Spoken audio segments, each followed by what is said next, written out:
end of September, I went down to Bogotá, Colombia with Clarence Eckerson from Street Films, Carla Quintero from Transportation Alternatives, and actually Ethan Kent from Project for Public Spaces was along for the ride as well.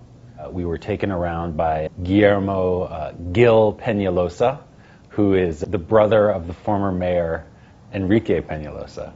And he gave us a great tour. We saw all of these incredible urban design innovations that the city of Bogotá has been working on for the past dozen years or so. And it was really impressive. We got to take a look at that city's bus rapid transit system, which is called Transmilénio. About 10 years ago, when Enrique Peñalosa became mayor, there was a plan on the table to build a network of elevated highways all throughout the city of Bogotá. It was incredibly expensive and, multi-billion-dollar project. And Peñalosa and his administration looked at this project and said, this isn't going to do anything actually to solve our traffic congestion problem. It's going to create huge negative environmental impacts on the city as a whole. So Peñalosa decided to scrap that project and instead, for a fraction of the cost, replace it with what I think still today is probably the world's most advanced bus rapid transit system. Tell us what is Transmilénio? Transmilénio is a bus rapid transit, an economical model specially developed to operate in Bogotá in the main corridors, with the objective is to give a segregated lane, exclusive lane for big buses, in order to the people can move very quickly, but with 10 times less the cost of the traditional mass transit system in the world. Some people call it surface subway. And you could kind of see why. It's buses on rubber wheels, just like you'd see buses in New York. But what you see they've done is, like, in the middle of these busy multi-lane avenues, almost highways, they've taken away a couple lanes in the middle, and they've built these stations.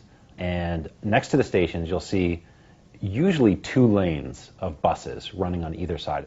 You have a lane for local bus traffic and for buses to pull into the station, and you have another lane for the express buses. The buses pull right up to the platform so that the floor of the bus is level with the floor of the station.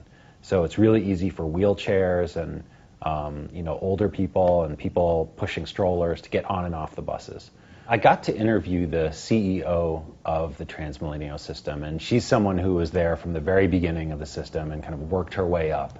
Before Transmilénio in 1998, one trip of 30 kilometers can be done in 2 hours, 2 hours and 15 minutes. That same trip, you can do it today in 55 minutes. And how many people are you moving every day? Around 1.3 million people per day. I think nobody believes in Bogotá that we could change the way to transport our people, because since 1947 we start doing some studies, 50 years trying to do some things about but nobody says we are going to do it. They took us on a tour of the Transmilénio control room. It was almost like air traffic control, and in fact that's how they compared it. There's 6 different companies actually own and operate the buses themselves. How many buses are you guys controlling in here at rush hour? In a peak hour, like 1,000. You have a sense of an average speed? 28 kilometers per hour in average. But we have lines of near 40. Wow. This central hub that we visited dispatches the buses. It follows them around the city in real time. They can communicate with drivers individually. You see a photo of the bus driver pop up on the controller's computer screen when he's getting ready to talk to that guy. They can see if buses are starting to bunch or stack up together. Most of the Transmilénio system are these double long red buses, but traveling around through city neighborhoods, you see these much smaller green buses, and those are called feeder buses.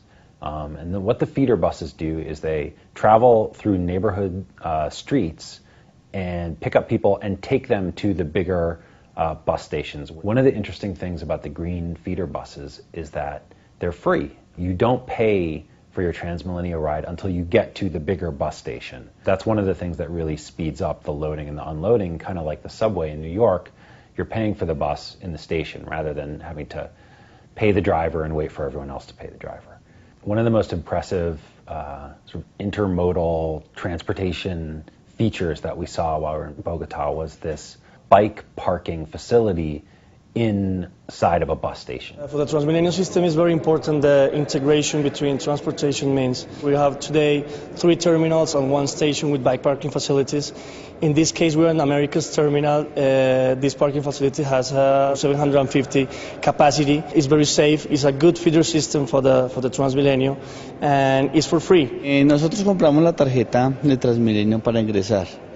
Pasamos por la registradora y dejamos los datos ahí. Nosotros nos dan un sticker con un número de identificación de la bicicleta. Nosotros damos el nombre y el sticker y siempre nos preguntan a la salida y a la entrada. Hay veces que el Transmilenio lo utilizo 4 o 5 veces en el día y es el mismo trayecto. Me vengo en bicicleta y me voy en bicicleta. Para mí es bueno. They believe that for every 20 people they can get to bike to the bus station, that's one less of these green feeder buses that they need to operate. And that saves the transit system a lot of money. So for Bogotá, bicycles are a really critical part of the mass transit system. One of the things that's really striking about Transmilenio is all times a day it was just packed. I mean, almost if there's a criticism of the system, you know, that had to be it. But, you know, it was really kind of mind-blowing. I mean, the fact that, you know, as an American, I mean, I don't know that much about Colombia. I think of it as a, you know, developing nation or a third world country. This bus system was so much more advanced and high-tech than anything I've ever seen in the U.S. How has Transmilenio changed the city? You know? Before we couldn't dream to be talking with you, saying we are going in New York to change something and we want to see you, Bogotá. The name of our nation now is in the world, and for good things. Right. And Transmilenio is one of the best things that we have in the last 10 years.